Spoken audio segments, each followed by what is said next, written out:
ladies and gentlemen, this is Carmine Sabia for Explain America, and the ladies of The View just met their match in the form of Trump attorney Alina Habba. Before we get started, please make sure you like, comment, share, and subscribe. Those little things really help us out, and they help our channel continue to grow. This week, the ladies of The View, and I use ladies lovingly, the ladies of The View were talking about Trump's big financial fine that he got in New York. Unheard of fine, almost $500 million. And they were loving it, laughing, having a good time talking about it, poking fun, as if they're ever going to see $500 million in their lifetime.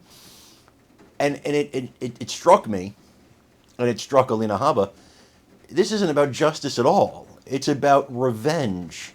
It's about revenge. It's about they hate this man. They despise this man, and they want him to pay for the crime of them not liking him.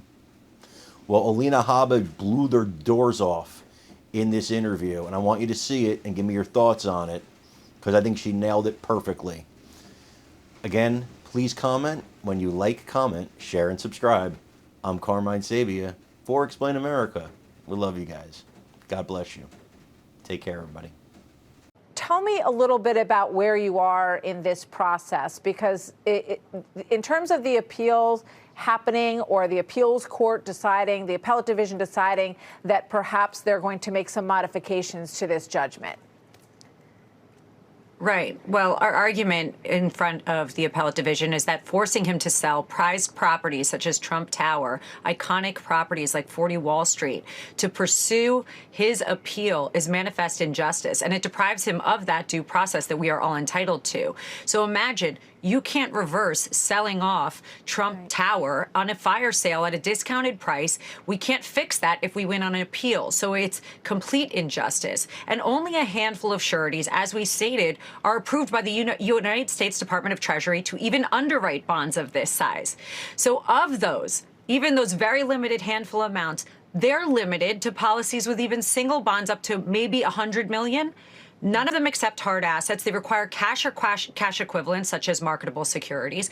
The ask of Judge Engoron is completely ridiculous. He knew that, or if he didn't know that, then he should have educated himself on it. But it is intentionally to interfere in the election, to hurt President Trump, to try and ruin his company and ruin a person and a family whose private company, not public company, has made the skyline of New York changed forever and made so many jobs, created jobs, taxes to New York. It's a disgrace, Martha. So we're waiting on those reasons that we've stated in our appeal and many more. But that's just a summary of what we're waiting on the appellate division to do. Alina, do you have any sense of whether or not the appellate division is sympathetic to this argument and what their time frame might be to respond to it? Because 5 days is not that much time. No, it's not that much time, and we pressed the fact that this is urgent. And I will say the appellate division has been great in looking at these things in a timely manner. There were days where we've taken things to the appellate division and waited to be heard, and they heard us. They definitely, we can tell, have listened to our arguments fairly. Don't forget, this case, the judge had a trial where he disregarded the appellate division that shortened the statute of limitations here and said that this case was limited and that he just disregarded it. So that in itself should, to me, just this judge put his nose up to the appellate division, disregarded the rule of law, disregarded the higher court.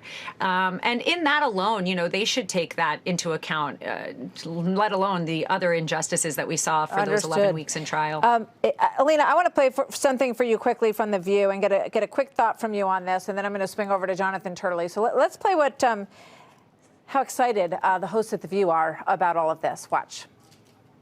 Is Letitia James going to go, put a chain on Trump Tower? Nobody wants to lend him the money, in this country anyway. Who knows what's going to happen with Russia and Saudi Arabia. I can't wait to see the chains on Trump Tower, actually, on Fifth Avenue. Yeah, what's your response to the glee around the table on this, Alina?